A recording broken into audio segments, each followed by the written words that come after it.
had had enough. Well, you drove out there into the middle of nowhere and had some sort of loud verbal display challenging E.T. in general out in the middle of nowhere? That's what I was doing. I actually had a pistol in my hand at the time. I was really ticked off. When I was having this fit, I was waving the gun in the air, okay, and I had this fit. And at this moment, I said, okay.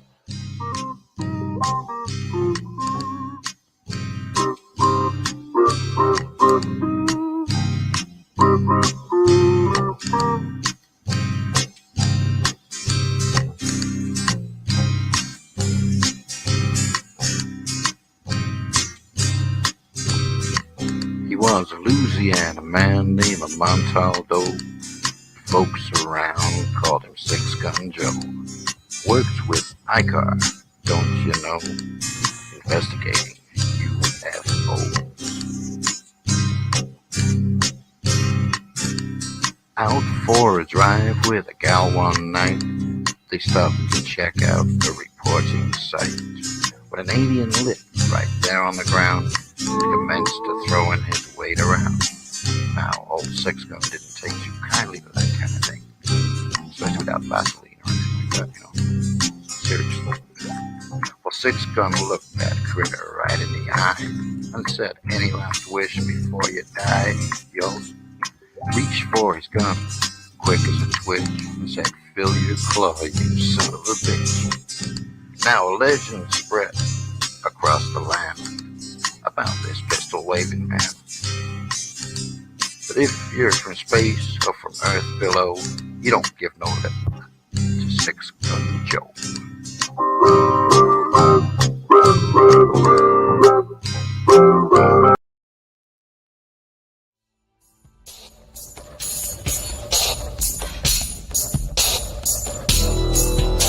Welcome to the Outer Realm with Michelle DeRoche and Amelia Pisano. Airing live on the United Public Radio Network, 105.3 FM in New Orleans.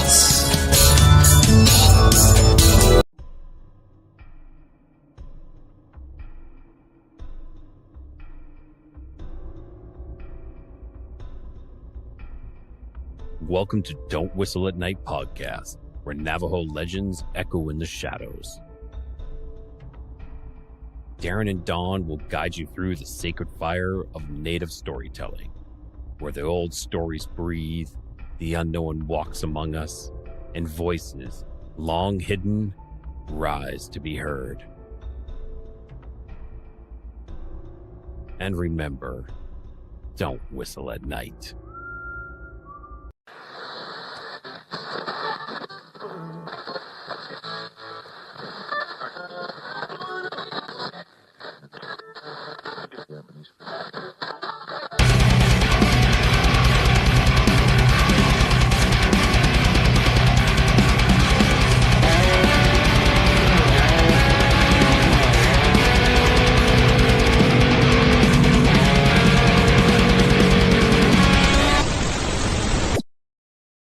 Hey, hello everybody, and welcome to the Sunday night edition show of Into the Night with me, your host, Sean Kelly.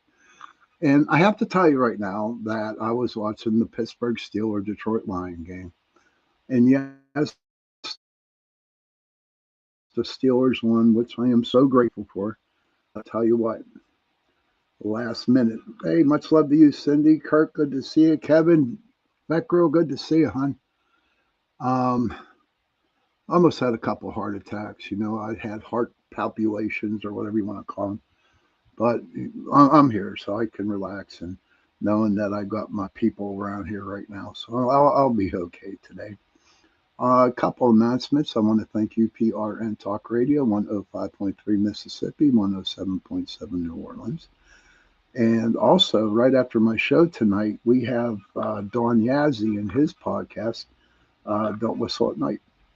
So right after my show, just jump on over to his podcast and send him some love and tell him that I sent you. And you know, his guests that he has on or whatever show, whatever type of show he has on, you know, it's always a good show. He's a good dude, man. I'm telling you, they're really cool. And he has really decent shows. This Tuesday we'll have a show, but it's going to be a different kind of show. Okay, since it's the night before Christmas Eve, what I'm going to do is I'm going to have like a virtual Christmas party. Okay, Sally, good to see you, hon. We're going to have a virtual Christmas party. And if that girl shows up, could she bring me eggnog with her? I would much appreciate it if that could bring me eggnog. And whatever you guys want to bring, let's have a virtual, nice, happy-go-lucky, like pre-Christmas Eve party. You know, it would have been a hell of a lot better if we could all get together in one place and have one. You know, but right now all we have is the computer or your phones, and we can have one there. So that's what's happening on Tuesday. Maybe I'll get a couple of the other hosts on the show, and we can have that Christmas party with some guests. That would be pretty cool. So before we go on with the show, I just want everybody to know that Tara Brecken, how are you? Good to see you. Thank you for popping in.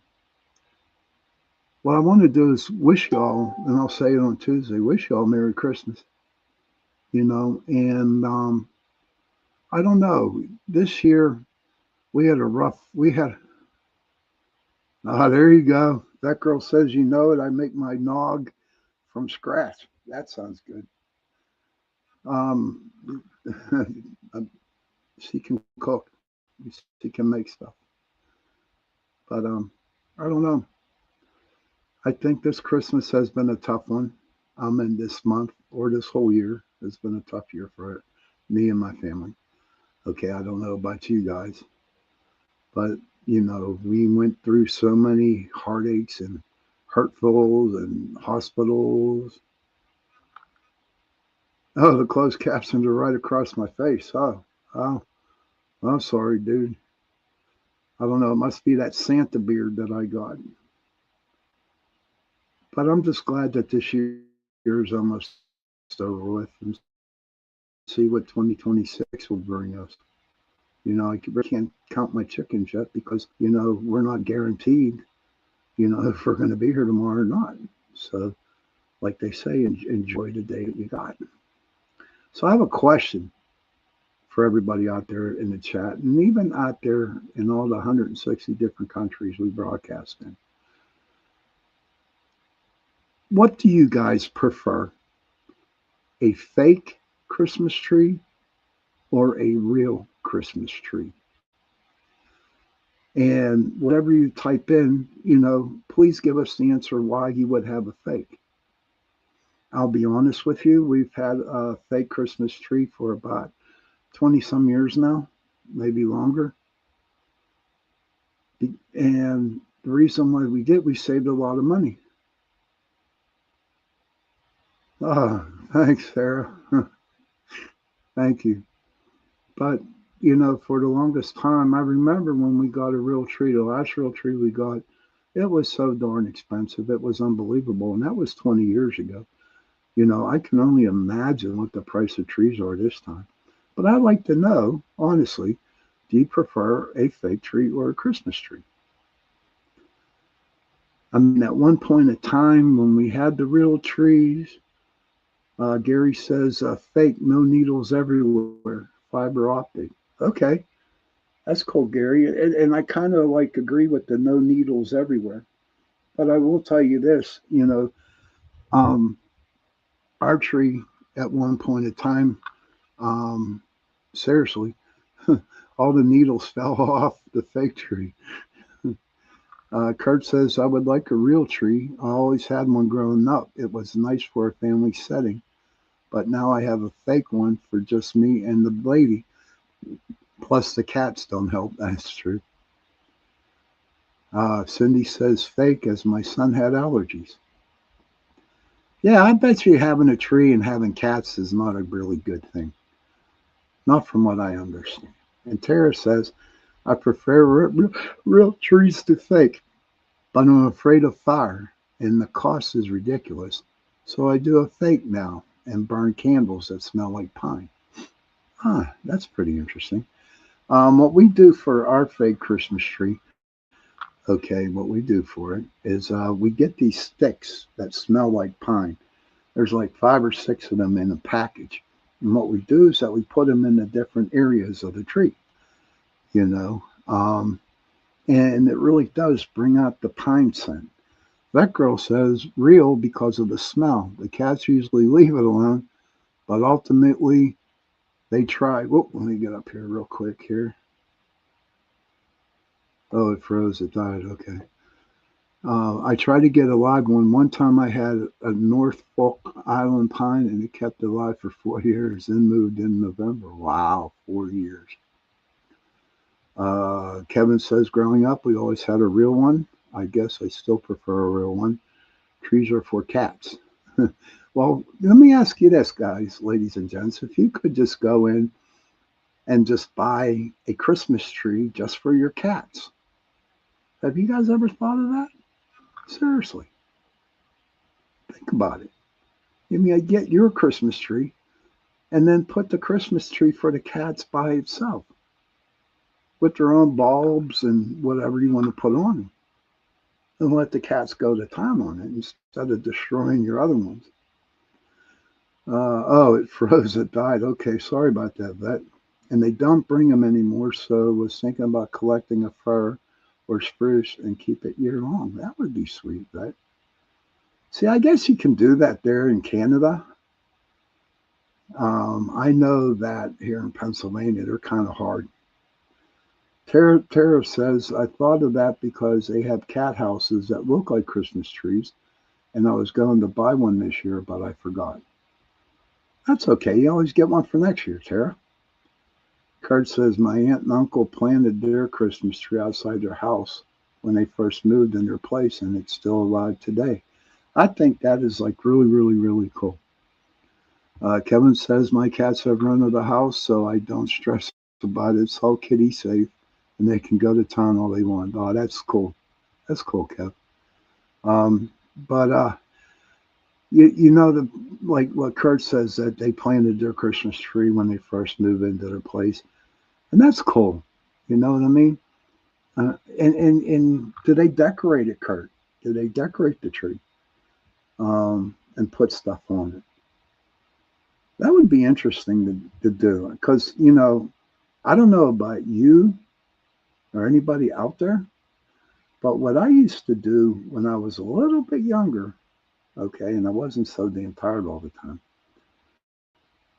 I would get into my car and I would just go driving around looking at the houses that had Christmas lights on it. Has anybody ever done that before? Kurt says, yeah, as far as they can reach up, LOL, it's massive. Kevin said, but this year I just decorated my artificial tree, has seen better days. But no, because do you guys go out and just drive around in your cars to the different neighborhoods and kind of look at all the houses that have all the lights? I know I do. There's a park down in West Virginia. It's called Oglebay Park. And every year they have a huge, huge Christmas display out. That girl says, I used to drive around, check out. Cool. Tara says, I can remember doing that as a kid. Would come down to Pittsburgh and check everything out from Butler. And there were people on the corners that would always hand out cocoa. That's the truth. Kevin says, yes, he loves going to look at lights and Halloween deco too. Yeah, Halloween decos are pretty good. Never thought of that. But there's this one house close to me where I live, and they keep their house lights, the Christmas house lights up all year round. No lie, they do. Kurt says, yeah, I do almost every holiday. I like driving around looking at all the decorations. Which brings me to my other question here to you guys. Do you decorate your house with lights? Do you put them around your door? You put them around your windows? Do you put candles in your window? I mean, they don't have to be real ones. They don't have to be real candles, but you know the ones that are electric, where you screw the bulb in and put a couple batteries in there, and just put it in light. See, to me, it must be the Irish in me, okay? Because in Irish tradition for Christmas, they always put one light in the window, and I think it looks pretty cool. Instead of having all them damn lights everywhere, it just doesn't seem. I don't know. Knowing my luck, I'd be putting them up and I'd fall and bust my ass. You know what I mean? And that's the truth. Plus, I hate heights. And one other thing here I would like to ask you, have you ever gone Christmas caroling? Being it when you were young, or being when, now? Or do you have carolers come to your front doors? I used to, but this year the Christmas box is still in storage. Oh, okay. Yeah, we really didn't decorate that much this year. I like I said, it was just a terrible year, and we had all kinds of stuff done in the house. But the Christmas tree's up, and it's beautiful. Kevin says, I have candle holder, tea light sets, but don't do electric lights, not kitty safe. So just wreaths and stockings and such. Okay. And Kurt says, I do lights around my door. That's about it. LOL, the deer don't care much for decorations. You know what? You keep it simple. So do we. So do I, Kev. But Kurt, what do? Is go out and buy a big ass bag of carrots or corn and just throw it like a mile away from your house. Let them eat there. That girl says my mom is in the choir at Mass. Oh, cool. I sing along. Does that count as caroling? Too cold outside. You know what? That's a good question that you asked her. To be honest with you, I really, really do believe that could be part of caroling. Oh, you sing to your cats and dogs vet. Ah, okay. That's pretty decent. I don't have no pets to sing to. So there are a couple Christmas songs that I like. The first Noel, I like God Rest You Merry Gentlemen, and definitely Mariah Carey. You know what? And it's not because she's a good looking lady, okay? And she isn't risque in them videos. But I like that song, All I Want for Christmas Is You. I really like that song. What Christmas songs out there do you like? Kurt says, all you can eat buffet, they would love it. I give them apples and love watching them walk with apples in their mouth. That's cool. Oh, Kevin, so do you. You like singing to your cats. Sally says, I know lots of Christmas songs from being in chorus all through school, but it's funny because I can't sing for shit. Huh. I guess when you get older, your voice changes or something like that. Huh. I don't know. That girl says, I used to work retail, can't digest Mariah Carey anymore. You know what?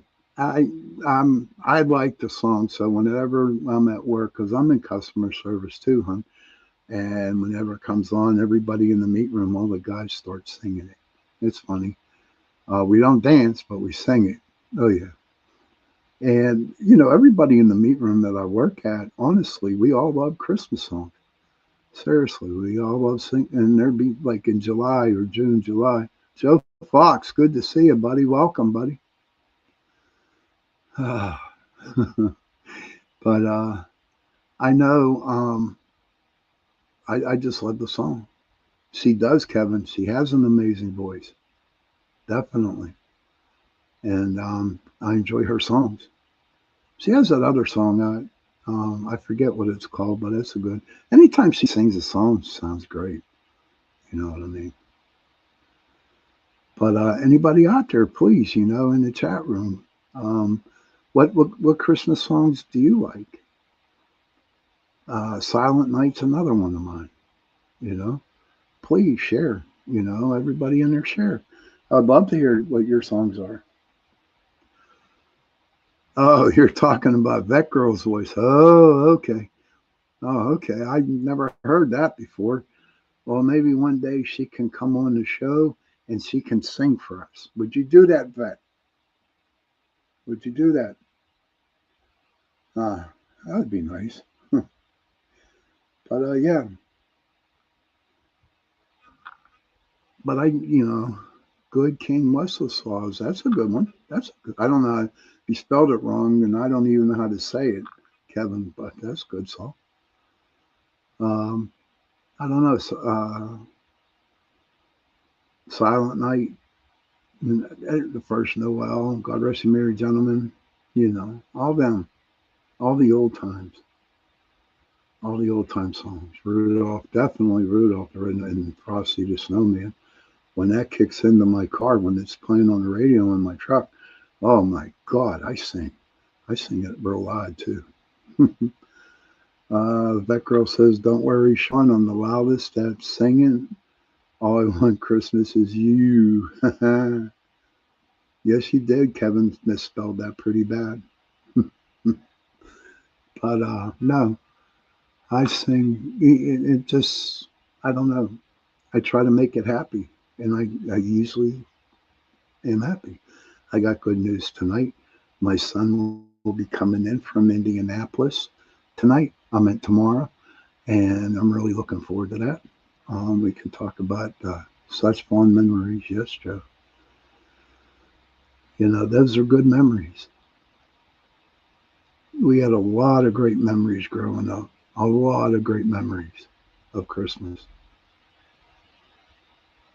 We used to, like my mom's birthday's on Christmas Day, so we would have a Christmas party, her birthday party on Christmas Eve. And when we were small, we went to bed about 7 o'clock. Hey, Michelle, good to see you, hon. And but they would have a big party for my mom. Like 20, 30 people would come over to the house and help decorate the tree. But it's crazy. When my father died, right, people quit coming around. And it's not like that I'm mad about it, because I'm not. But I just want to know if anybody ever experienced that. Thank you, Kevin. Okay. We could discuss about it, huh? Even if I throw $50 at you to do it, that would be cool. Yeah, right. $50 of, money, like UPRN money. That's funny. But yeah, we had a lot of fun growing up, and our Christmases were great. We really didn't have money back then, because money was tight. But whatever we got was great, and it was cool.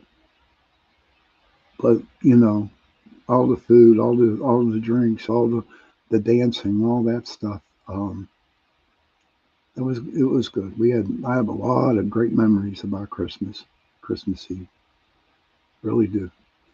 So Fox says, my mom is still alive and my dad passed in 22 years. But they were the most awesome parents anyone could ever ask for, ever. Thanks for sharing that, Joe. I appreciate that. That's awesome. My parents were pretty cool too. My dad died at an early age, and my mom's still around. But it just seems like, like I said before, when my father passed, people quit coming around. Kurt says, money doesn't bring the magic to Christmas. It's the people and the memories. And that is so true, Kurt. Money doesn't bring the magic. It don't. In fact, I think Christmas is so damn commercialized now that it really doesn't have the true meaning. With all people out there buying this, buying that, and getting the phone. It's just ridiculous. I mean, thank God we didn't have cell phones when I was growing up. You didn't have that. You didn't have computers when I was growing up. All you had was a radio, an 8-track player, and that's what you listened to. But somehow we managed. And we managed okay. Well, you know, it is at the bottom of the hour. It is 8:35 p.m. Eastern. And that means it's time to take our 2-minute break. And when we talk back, I went and I got my Google search on the Christmas tree and stuff, and we're going to read about it. And Kurt says, and nowadays kids seem to be losing all their imagination. That is true. So everybody go out. Yes, break time, Kevin. Break time. So I'll see you back in 2 minutes. All righty. Here we go. Let's see what we can play on here. Okay, yeah, we'll do this.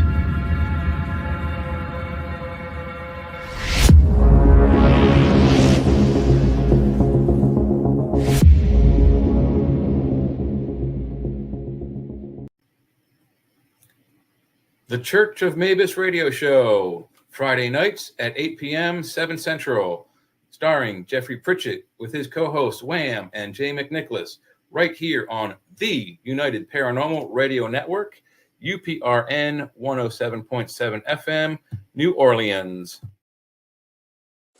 The night has come, it's cold and losing my control. Your light is gone, and lonely darkness fill my soul. I wish that you could save me from my isolation. It's way too complicated.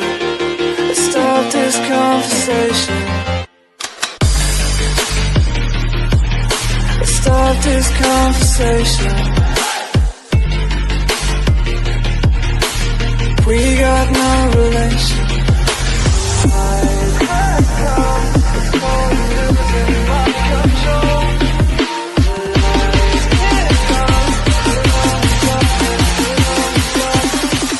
Welcome to Negotiating Happiness, the show that helps you find happiness, success, and balance in your work and life. I'm Adriana Fiestra, your host for this journey into entrepreneurship and personal growth.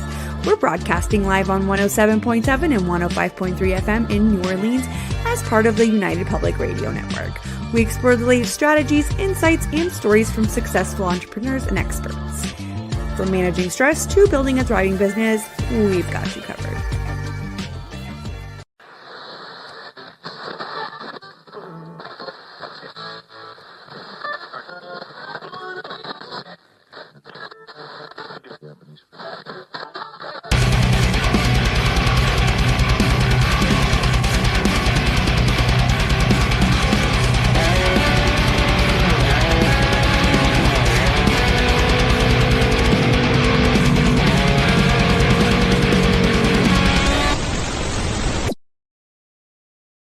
Hey, hello, and welcome back to the second half of Into the Night with me, your host, Sean Kelly, on this beautiful Sunday evening.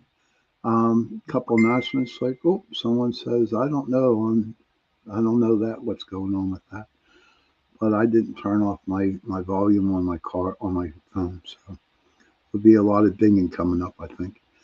But couple announcements. I'm going to thank UPRN Talk Radio 105.3 Mississippi, 107.7 New Orleans, for allowing me to give you 2 hours a week, Sundays and Tuesday nights from 8:10 to 9:10 p.m. Also, don't forget, Mr. Don Yazzi's Don't Whistle at Night podcast will be on right after mine. So if you can, please go over and check his out. And also, all during the week, we have a lot of different types of shows on UPRN Talk Radio with a lot of wonderful, beautiful hosts. Okay. And I'm telling you, if you're bored one night, you don't want to watch TV or nothing like that, okay, just tune into UPRN all week, man, and check out some of the shows. You can also find me on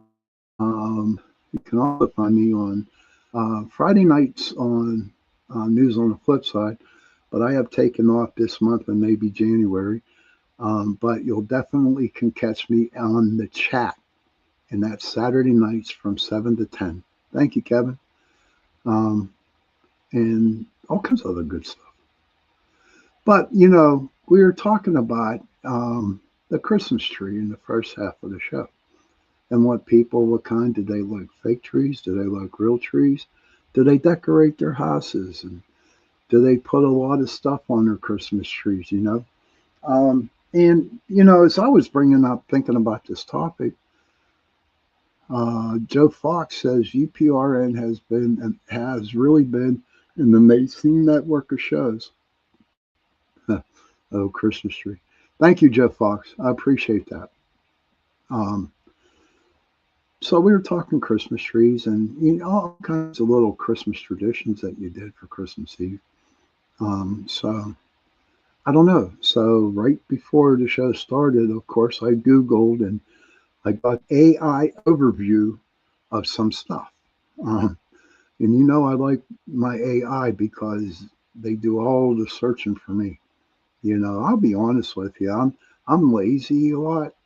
You know, I'm really lazy, so I don't have time to really go research what I want to say sometimes. And so I just go to AI overview from Google.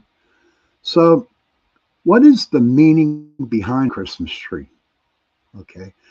A Christmas tree symbolizes hope. Hey, Mark Eddie, good to see you. A Christmas tree symbolizes hope, eternal life, and renewal, stemming from ancient pagan traditions of bringing evergreens indoors during winter for life's return. Later, Christianized to represent Jesus as the light of the world, everlasting life, and the tree of life, with ornaments signifying blessings, the Star of Bethlehem, and angels, making it a focal point for family, joy, and the spirit of giving. Now, the pagan and ancient roots is the winter solstice. Ancient Egyptians, Romans, and Norse people used evergreens to celebrate the winter solstice, symbolizing life's endurance and the promise of spring's return, when the sun god recovered from illness. Pretty interesting stuff there about the Christmas tree. Also, life and fertility. Evergreens represented everything, everlasting life and fertility to pagans, who decorated them with food and carvings of gods. Excuse me. Still a little bit under the weather. But, and this is like really, really cool. And it's just a Christmas tree, you know? And to be honest with everybody here, you know, I mean, all my life growing up, I just know Christmas tree was the meaning of Christmas. I never knew there was meanings behind the Christmas tree. And so far, I think it's like really, really cool. The Christian symbolism, Jesus Christ, the tree was adapted to Christian beliefs, representing Jesus as the light in darkness, bringing salvation and eternal life, immortality. The Trinity, its triangular shape symbolizes the Holy Trinity, Father, Son, Holy Spirit. Represent the Christ as the light of the world, while ornaments can symbolize the fruits of Spirit, blessings, or the beauty of salvation. The star, the angel topper, a star signifies the Star of Bethlehem, guiding the wise men, and the angel represents the Annunciation. Now, that's all the Christian symbolism on that one. And that's just, you know, and to be honest with you, I was taught it all through Catholic school. I went to 12 years of Catholic high school, you know, and I don't know if I had told you guys this, but my ninth grade, I went to a seminary, St. Peter's and Paul Seminary down in Newark, Ohio. I was going to be a priest. I was like, wow. But that didn't last. I only lasted a year and a half. I am sorry for the coughing, everybody. But So, yeah. Culture significance, family and togetherness. The tree serves as central point for the family gatherings, fostering love, unity, and the spirit of giving. Hope and joy. It remains a powerful symbol of hope, peace, and the joy of the holiday seasons, transcending religious boundaries for many. What do you think of that? What do you think of that, everybody? I'd like to hear your thoughts on that. I'll read it again. The culture significance, family and togetherness. The tree serves as a central point for family gatherings, fostering love, unity, and the spirit of giving. Hope and joy. It remains a powerful symbol of hope, peace, and the joy of the holiday season, transcending religious boundaries for many. I would like to hear your opinion. Do you think it is for family and togetherness, the Christmas tree? Do you think so? Or do you think that, just putting the tree up to make it your own personal happiness? Or, I look at that and it's like, what happens if you don't have a family or you have no place to go to and you got this Christmas tree? And you know how people are really, really depressed around the holidays. How can it bring hope and joy? How can this Christmas tree that is in your room make it being a 6-foot tree, 8-foot tree, or 2-foot tree? Who knows? I tell you, the best tree I ever had was a Charlie Brown Christmas tree. I had one. That was funny. Now it's lost. That girl says exactly. Spirit of giving, not receiving. Charlie Brown comes to mind. That's true. But do you know what my favorite thing on the Christmas tree, and my mom will tell you, my brother will even tell you too, okay, is we have an angel, and we've had this angel for over 20 years now. And it's my angel. And my mom and my brother know it. My son knows it. That's my angel. And when I die, it's going to go in my coffin. And I put it up there. And there are times that, that I've had a bad day. And the lights are off in the room, and in the living room. But the Christmas tree lights are on. And I look up at the angel, and she's just looking down on me. And it's really weird. It's just an angel we had for 20 years. But when I look up at the angel, she's looking back at me. And I just get this sense of peace when I see her. And I do go up and look at her. In my chair, I look up. Sometimes I shake my head and I'm like, okay, what the hell's going on here? And I talk to her. But she's there. And that's my peace. That's my hope. That's my joy when I see the angel on top of our Christmas tree. And she's really bright too. And I'll tell you, I am so sorry. Let me get something to drink here. Maybe that will help out. I feel bad.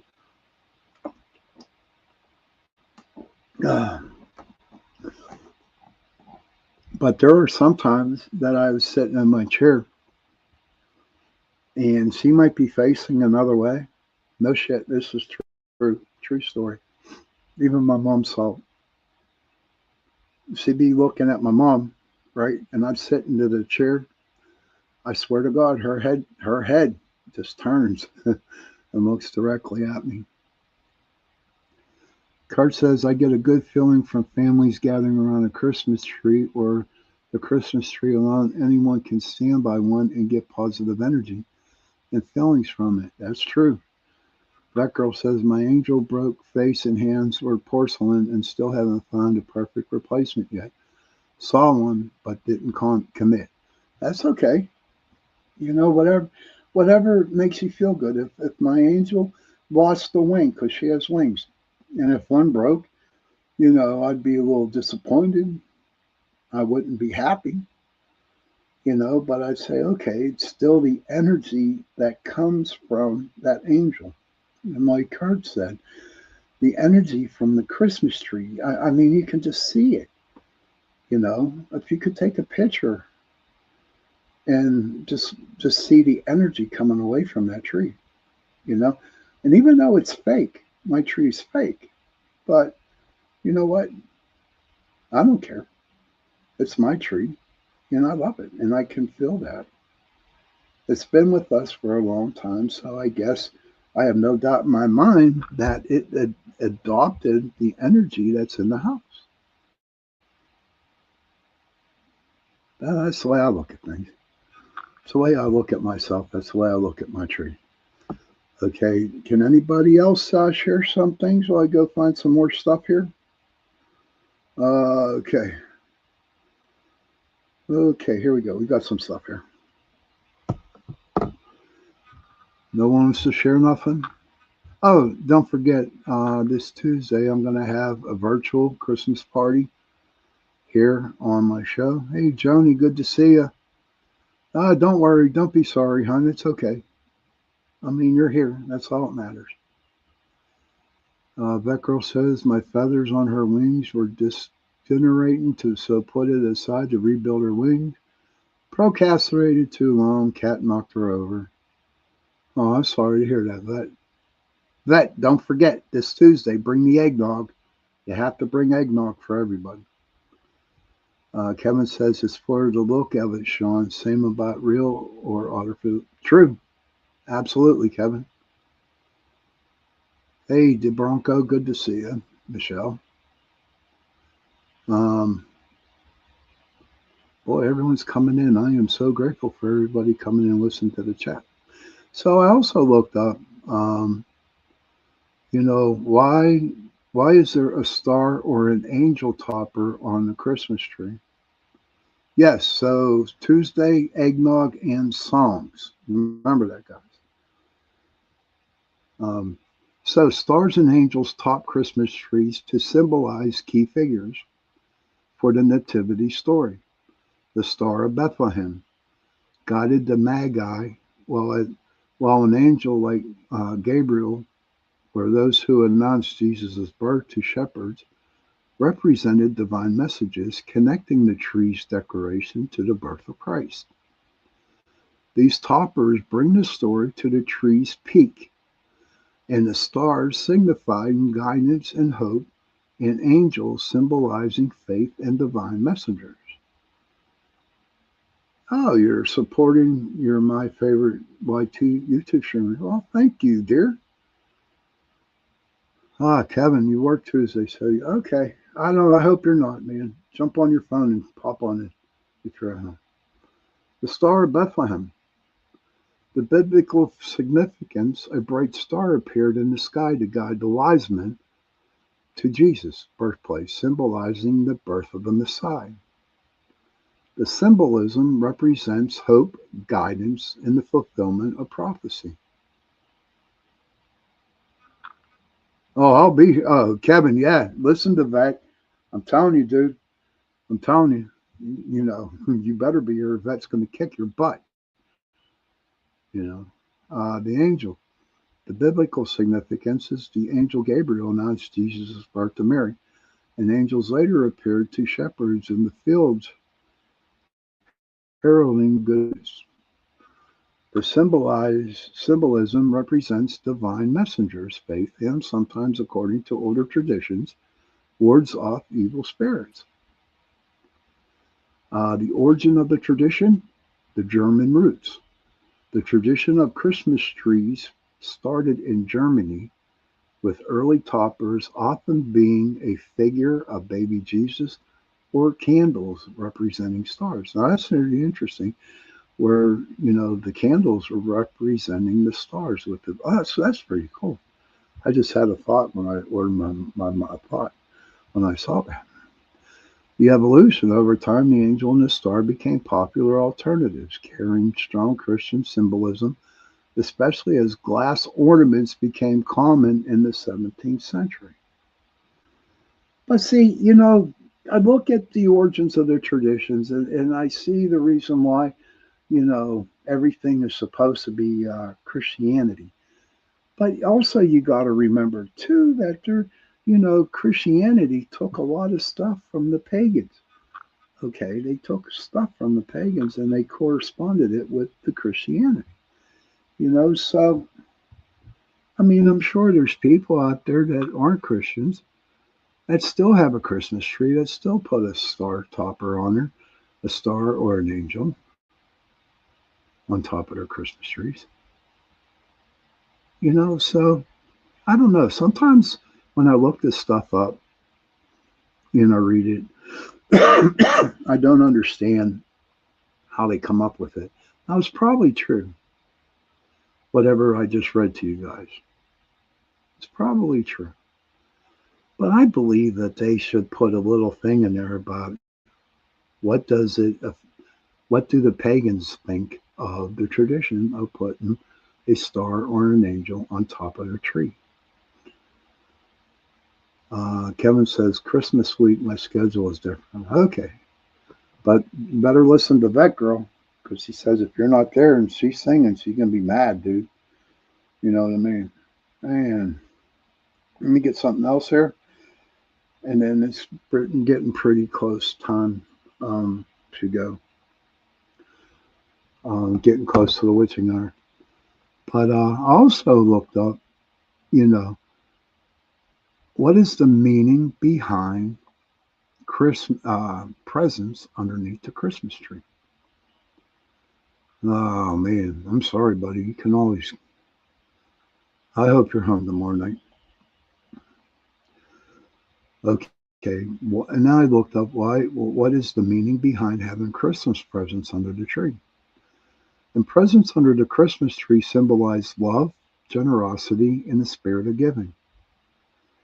Rooted in the tradition of the Magi bringing gifts to baby Jesus, popularized by the Victorian England and evolving into a cultural ritual of family bonding, anticipation, and festive joy, representing a visual countdown to Christmas morning. I am so sorry about this cough. Please forgive me. I can't get rid of it. It's a mix of religious homage and secular tradition, creating shared memories and excitement for children. Religious and historical roots. The Magi, the primary religious inspiration, comes from the three wise men, bringing gifts of gold, frankincense, and myrrh to the infant Jesus, symbolizing adoration and spiritual significance. Ancient traditions, gift-giving during winter festivals like Roman Saturnalia, also influenced the practice. I do not know what that is, Saturnalia. And the Victorian popularization, the modern image of presents under a decorated tree, was cemented at 1848, engraving of Queen Victoria and Prince Albert, making it widespread. And there's so much stuff about it, but we're running out of time here. I hope you enjoyed tonight's show about the Christmas tree, and Sean's show starts at 9:10, so I will tune in on my phone till I land on TV. Okay. Don't forget, I want to thank everybody for watching the show tonight. I hope everything goes okay. Don't forget to go over and see Don Yazzie, Don't Whistle at Night podcast right after mine tonight. Joe Fox says, I could see the frankincense and myrrh. Why gold? I don't have a clue, buddy. I don't know. Never really thought about it.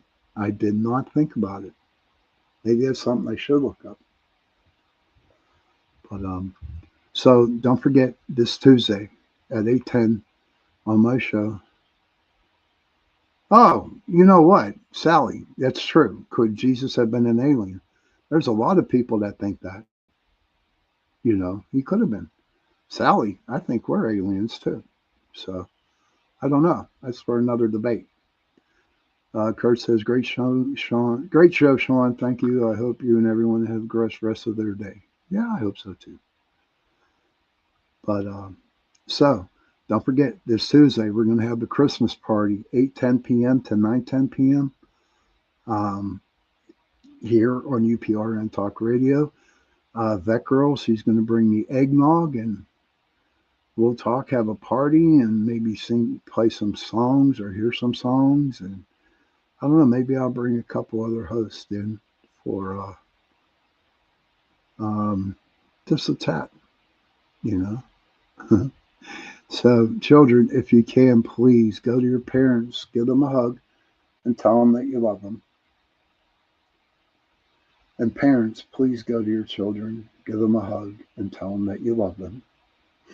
And if you have no parents and you have no children, find someone, give them a hug, and tell them that you love them, especially around this time of the year, because these are the depressing times of the year. Again, I want to thank everybody for coming in, and I will see you guys Tuesday night. Good night.